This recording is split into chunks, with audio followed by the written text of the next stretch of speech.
नमस्कार। और law of one के कॉन्सेप्ट्स के बारे में जो नेक्स्ट पॉइंटर्स हैं या की शब्द हैं, की पॉइंट्स हैं, उसका दूसरा जो है वो ये है कि हम स्वेच्छा और बुनियादी सिद्धांत के बारे में यहाँ पर बात करेंगे। स्वतंत्र इच्छा का तर्क और बुनियादी सिद्धांत। 1, स्वायत्ता और सहमति, मतलब कि ऑटोनॉमी, मतलब कि मैं, मेरी, मेरा, इस तरह से। और सहमति सिद्धांत दूसरों की स्वायत्ता का सम्मान करें और सुझाव देने या कार्रवाई थोपने से पहले सहमति लें। मैं ये जो वीडियोस बना रही हूं अपनी मर्जी से बना रही हूं, आप अपनी मर्जी से देख रहे हैं, तो मैं आप पे थोप नहीं रही हूं। अगर आप ये नहीं देखना चाहते तो आप सब्सक्राइब नहीं करते, और सब्सक्राइब करने के बाद भी बहुत सारे लोग हैं जिन्होंने सब्सक्राइब किया हुआ है पर नहीं देखते हैं, मर्जी है उनकी, तो ये थोपा नहीं हुआ है। लेकिन अगर मैं आपको कॉल करके आपको कहती हूं तुम ऐसा करो और ऐसा मत करो, वो थोपना हो जाता है। नंबर 2, पारस्परिकता और पारदर्शिता सिद्धांत ये कहता है कि पारस्परिक लेन देन में संलग्न रहें, देने या प्राप्त करने से पहले पूछें, और भ्रष्टाचार से बचने के लिए पारदर्शिता बनाए रखें। भ्रष्टाचार के अलावा इसके अंदर मैनिपुलेशन भी आती है कि आप घूम फिर के बड़े मीठे तरीके से किसी से जब काम निकलवा लेते हो, जैसे पॉलिटिशियंस करते हैं, वो बड़ी मीठी मीठी बातें करते हैं और बड़े बड़े वादे करते हैं और आपसे वोट ले लेते हैं, और उसके बाद ठन ठन गोपाल। तीसरा, धारणाओं और निर्णयों से बचना। निर्णय यानी कि जजमेंट्स सिद्धांत ये कहता है दूसरों की पहचान, विचार या पसंद के बारे में धारणा बनाने से बचना चाहिए। अनुरोध किए जाने पर ही स्पष्टीकरण मांगें और सुझाव दें। परफेक्ट। 4, समूह की गतिशीलता और सहमति सिद्धांत कहता है किसी समूह में साझा करने से पहले सहमति प्राप्त करें और यह सुनिश्चित करने के उद्देश्य को स्पष्ट रूप से बताएं कि हर कोई सहज हो। मतलब आपके व्हाट्सएप ग्रुप्स हैं, आपके टेलीग्राम ग्रुप्स हैं, अब वो व्हाट्सएप ग्रुप है आपका फैमिली का ये गलती मुझसे हुई है, उसमें आपने लॉ ऑफ वन या स्टीवन ग्रीर की कोई ईटी और एलियंस वाली वीडियो शेयर कर दी, और या आपने कुछ नेचुरोपैथी आयुर्वेदिक का शेयर कर दिया, और वो बोलेंगे क्या यहां पर शेयर कर रही है, ये अपना ज्ञान अपने पास रख, हम यहां मस्ती करने आए। दूसरी तरफ आप किसी लेट्स से के किसी एजुकेशनल ग्रुप में हैं और वहां आप, मतलब अगर वहां पर सहमत है सभी तो ठीक है, छोटी मोटी मस्ती, लेकिन आप अपनी दिनचर्या लेकर बैठ गए, अरे मैं तो ये कर रही थी, अरे ये हो गया मेरे साथ, वो हो गया ऐसा वैसा। अगर वो उस एजुकेशनल ग्रुप से रिलेटेड है या वहां पर डिस्कस किए जाने वाले सब्जेक्ट से रिलेटेड है और आप कुछ सवाल करना चाह रहे हो तो अलग बात है, आप अपनी दिनचर्या वहां पर डिस्कस कर रहे हो, ये हो सकता है कि कुछ लोगों को ठीक ना लगे कि अरे आज मैं यहां गई थी और वहां पर मेरे साथ ये हुआ, मुझे बड़ा गुस्सा आया, ये है वो है। मैं सोचती हूं कि तुम्हें ना ऐसा करना चाहिए और ऐसा नहीं करना चाहिए, मतलब तुम्हें, मतलब हम सबको ऐसा करना चाहिए और ऐसा नहीं करना चाहिए, इसका कोई तालमेल नहीं है। तो ग्रुप के डायनामिक्स सिर्फ व्हाट्सएप और टेलीग्राम पर नहीं होते, ग्रुप के डायनामिक्स होते हैं जब आप एक परिवार में अपने फ्रेंड्स के साथ बैठे हो, कहीं पर बैठे हो, वहां पर आपको ध्यान रखना है कि आप किन चीजों के बारे में बात कर रहे हो। सामने वाला क्या, सामने वाले ने आपसे पूछा कि रा कौन है, लॉ ऑफ वन क्या है, सामने वाले ने आपसे पूछा कि ईटीज होते हैं या नहीं होते हैं, क्राफ्ट नजर आते हैं कि नहीं आते, सामने वाले ने आपसे पूछा कि जिंदगी का आध्यात्मिक ज्ञान क्या होता है, तो वहां अपनी ज्ञान की बातें ना करो। या मतलब ये मुझसे हो जाता है कि मैं जब फैमिली में बैठी होती हूँ, सारे परिवार वाले इकट्ठे होते हैं, तो कोई कुछ खा रहा होता है, मैं बोलती हूँ नहीं नहीं ये मत खाओ, ये इसमें ना ये केमिकल होता है, वैसे होता है, मैं तुमको ना शुद्ध वाला बना के अगली बार दूंगी वो खाना। और मेरा बेटा और मेरी माँ और मेरी बहन और सब कहते हैं माता बस कर ले, हम किसी के साथ खुश है, हमको खाने दे, हमको जीने दे। तो मैं उनको नॉनवेज खाने से मना करती हूँ, मैं उनको पनीर खाने से मना करती हूँ, दूध से मना करती हूँ, अरे मत पिया करो, ये क्यों पीते हो। अब वो शुरू शुरू में होता था, अब मैंने छोड़ दिया, क्योंकि मुझे लगा कोई सुनने नहीं वाला। फिर भी जब मैं देखती हूँ उनको खाते हुए तो मेरा मुंह बन जाता है, क्योंकि मैं तो 99.9% छोड़ चुकी हूँ। अब जबरदस्ती वो खिला दे या किसी का दिल रखने के लिए खाना पड़े तो और बात है। तो मेरा ऐसा मुंह बन जाता है, और मैं खाते हुए ऐसे लगता है ना, जब वो खा रहे हो, हे भगवान इनको ठीक रखना। ये जब हम मिलते हैं तब किन लोगों से मिल रहे हैं और वहां पर आपको क्या बात करनी चाहिए, किस तरह से करनी चाहिए, ये बहुत जरूरी है। मैं भी अभी सीख रही हूं कि अपना ज्ञान अपने पास रखो। सहयोगात्मक संचार सिद्धांत कहता है सहयोगात्मक सोच को प्रोत्साहित करें, बिना निर्णय के विकल्प प्रस्तावित करें और सहयोग को बढ़ावा देने के लिए समावेशी भाषा हम का उपयोग करें। मतलब कि जहां आप मैं कहते हैं उसके बजाय अगर आप हम कहें। अब इतने सालों से आदत पड़ी है तो थोड़ा मुश्किल है, जैसे पा हमेशा मैं कभी नहीं बोलते हैं, वो हमेशा हम कहते हैं। तो इसको थोड़ा आदत डालनी पड़ेगी, मुझे तो नहीं पड़ी है पर अब वो है। कहीं कहीं मैं बोलना जरूरी भी होता है, जैसे मैं बहुत खुश हूं, हम बहुत खुश हैं, बहुत अच्छा है हम खुश हैं तो, लेकिन मैं बहुत खुश हूं एक एफर्मेशन भी हो जाता है जो मेरी जिंदगी में खुशी लाएगा। तो कहां पर क्या इस्तेमाल करना है वो थोड़ा सा अगर ध्यान रख सके हम तो बहुत अच्छी बात है। सीधी और सकारात्मक प्रतिक्रिया, फीडबैक।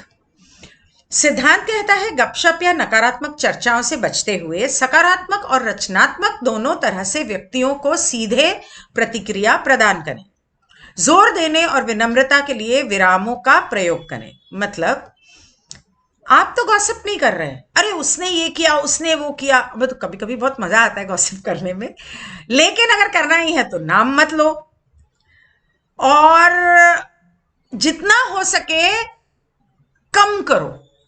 जब कोई जनरली गॉसिप करता है, मतलब मेरा एक दो लोग हैं मेरी जिंदगी में जिनके साथ मेरा झगड़ा हो जाता है कि मुझे गॉसिप सुननी भी नहीं है, करनी तो दूर की बात है, मुझे सुननी भी नहीं है। तो उनको तो आदत ही है, उनको तो जब मिलना है तो गॉसिप ही करना है। अरे नहीं सुननी है यार, तुम अपने तक रखो तुम्हारी गॉसिप।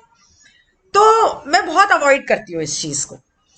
तो जहां तक हो सके गॉसिप एक पाप में माना गया है। मतलब यूनिवर्सल लॉज ये कहते हैं कि जब आप किसी के बारे में बात कर रहे हैं तो आप उसकी बुराई कर रहे हैं, तो बुराई तो आपके अंदर भी है। तो जब आप किसी पे उंगली उठाते हैं तो ये 3 उंगलियां इधर भी जरा देख लो कि ये एक उंगली उठाई तो ये 3 बुराइयां आप में कौन सी हैं।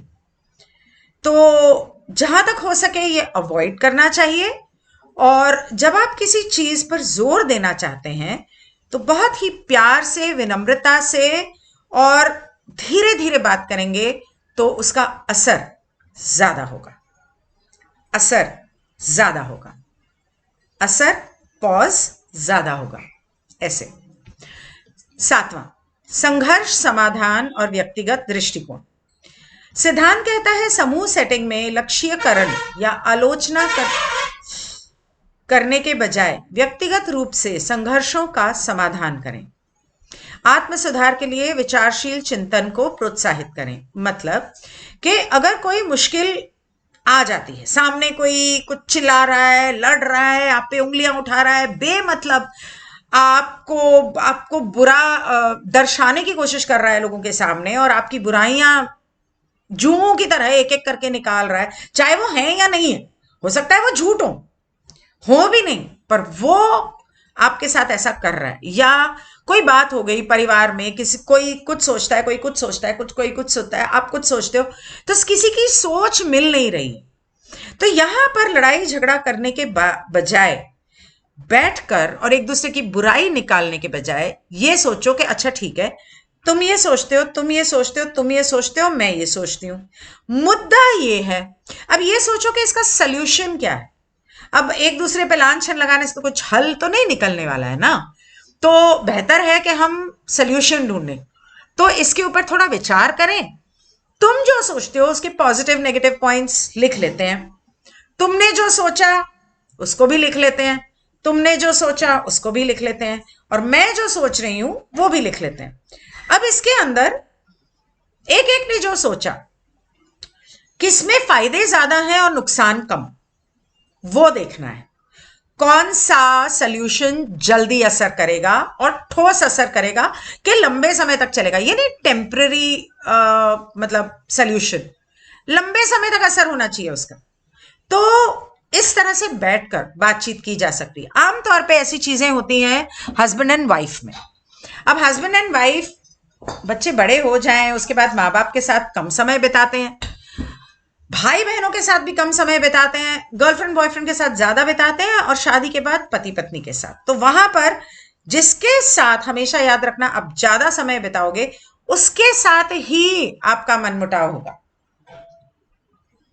तो उस समय पर अगर दोनों एक दूसरे की तरफ चिल्लाने लग जाएंगे, अरे क्या है, तुम्हें कितनी बार कहा ऐसे सॉक्स मत फेंका करो, वो जूते उठा के अपनी जगह पर रखो, और टूथपेस्ट का ढक्कन नहीं लगाते, तुम यूज ही करना छोड़ दो, अरे मेरे पास टाइम नहीं है, मैं सारा दिन काम करूं, ये तुम्हारे, तुम किस लिए हो, क्या करती हो सारा दिन घर में, तुम करो, तुम्हारा काम है, मैं जा रहा हूं ना, पैसे कमा के ला रहा हूं ना, बहुत कर रहा हूं मैं। अब दोनों अगर ऐसे बात करेंगे और ऐसे करेंगे तो उसका क्या असर होने वाला है मैं बताती हूँ। शुरू में क्या होता था, शुरू में जब शादी हुई तो तब तो नई नई दवेली दुल्हन थी, तो मैं तो सब कुछ कर लेती थी। धीरे धीरे जब मैं बच्चों में बिजी हो गई तो मुझे बड़ी चिढ़ मचती थी कि तुम जरा उठा के अगर रख दो तो क्या परेशानी है, एक मोजा उधर फेंका, दूसरा उधर फेंका, ये क्या है, तो जरा साइड में रख दो ना, मेरा काम आसान हो जाएगा, मैं बच्चे संभालूं, घर संभालूं, या तुम्हारा ये सब करूं। Attention seeking. तो ये पहली बात तो समझो कि सामने वाला जो कर रहा है उसके पीछे असली मुद्दा क्या है, कि तू मेरे पे ध्यान नहीं दे रही, तू अपने कामों में बिजी है, थोड़ा सा मुझ पे ध्यान दे। तो अगर सामने वाले को परेशानी हो रही है और आप जानबूझ के ऐसा कर रहे हो, फिर तो आप गलत कर रहे हो। थोड़े टाइम चिड़चिड़ दिमाग में लगी रहती थी, फिर मैंने सोचा ये भी ऐसा करेंगे, बच्चे भी ऐसा करेंगे, ये तो बच्चों को सिखाते हैं, अरे है ना तेरी मां करने के लिए, तू बिंदास फेंक तेरा जूता एक उधर। तो मैंने कहा अच्छा, तो कोई चॉइस नहीं है, चलो चुप करके अपना काम समझ के कर लो। एक नौकर ज्यादा रख लिया कि ये सारी चीजें संभाल, छुट्टी दिमाग का। घर गंदा है, यहां से वहां नहीं, मुझे तकलीफ होती थी कि घर गंदा नहीं होना चाहिए, एक सुई अगर यहां से यहां है तो क्यों है, ये मेरा स्वभाव था। मतलब एकदम परफेक्शन चाहिए थी मुझे पूरे घर में। अलमारी का एक ड्रॉ के अंदर का ड्रॉ भी खोलोगे ना तो उसमें भी हर चीज परफेक्ट होती थी। फिर मैंने सोचा कुछ फायदा नहीं है, क्योंकि जो इंसान मेरी मेहनत और मेरी काबिलियत की कीमत ही नहीं करता, और उनको नहीं पड़ी है जो घर में रहते हैं, छड्डो परे, जो पड़ा है, गंदा तो गंदा, मुझसे हो पड़ेगा मैं करूंगी, नहीं होगा नहीं करूंगी, चलेगा, पड़ा है ना गंदा, इग्नोर करना सीख लिया, बिल्कुल सीख लिया। तकलीफ होती है 3-4 महीने में एक बार, हफ्ता भर लगा के पूरे घर की सफाई कर लेती हूँ, झगड़ा तो खत्म हुआ, टेंशन खत्म हुई। तो यहां पर आपको हर चीज का या तो सल्यूशन ढूंढना है, अगर आपको सल्यूशन नहीं मिलता है तो उसको इग्नोर, रिजेक्ट और डिनाई, सिंपल। 8वां और आखिरी, गोपनीयता और भावनात्मक संवेदनशीलता। सिद्धांत कहता है दूसरों की निजता और भावनाओं का सम्मान करें, दूसरों के स्पेस की, प्राइवेसी का सम्मान करें। स्वस्थ और सहायक वातावरण बनाए रखने के लिए विश्वसनीय विश्वास पात्रों के साथ व्यक्तिगत भावनाओं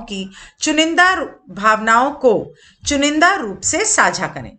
मतलब आपके मन की बातें अंदर की, मैं तो सबको सब कुछ बता देती हूं, क्या छुपाऊं, अब जो है सो है।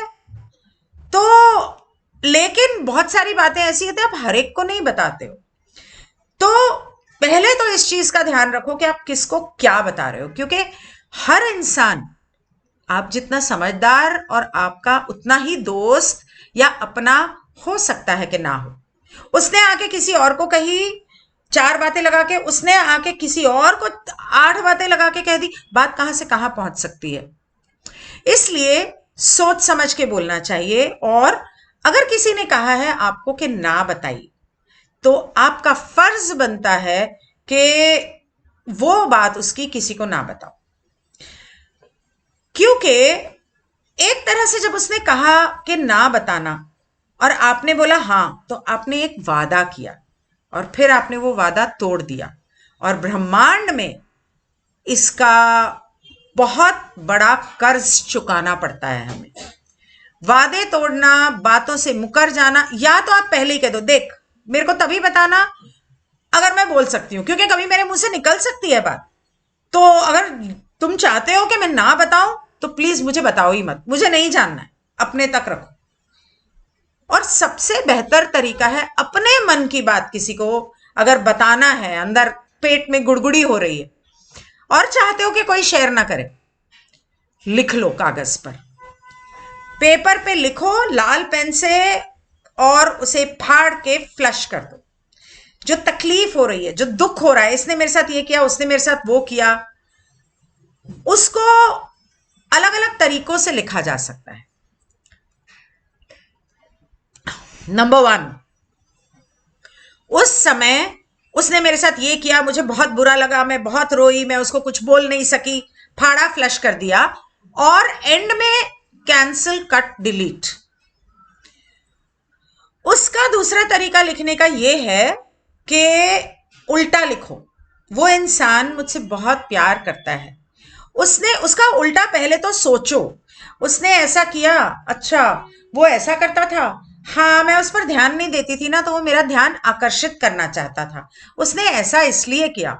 और ये सोच के मुझे बहुत अच्छा लगा कि मैं उसके लिए शायद थोड़ी इंपॉर्टेंट हूं और मेरा ध्यान और प्यार उसके लिए इंपॉर्टेंट है, इसलिए उसने ध्यान आकर्षित करने की कोशिश की। इसका मतलब हो सकता है कि उसमें थोड़ी अटेंशन डेफिसिट डिसऑर्डर है, लेकिन कोई नहीं, मैं उसे प्यार दे लूंगी। ये पॉजिटिव चीज, पॉजिटिव तरीके से आपने लिखा, तो इसे ब्लू पेन में लिखो। और ब्लू पेन में लिखकर इसे आप या तो जला सकते हो या मिट्टी में गाड़ सकते हो। मिट्टी में तब गाड़ना चाहिए अगर आप किसी चीज को मैनिफेस्ट करना चाहते हो। अगर ऐसे ही आपने लिखा है जर्नलिंग करने के लिए, तो उसको या तो पानी में बहा दो या उसको जला दो। तो ये था सेकंड पॉइंट, सेकंड पॉइंटर।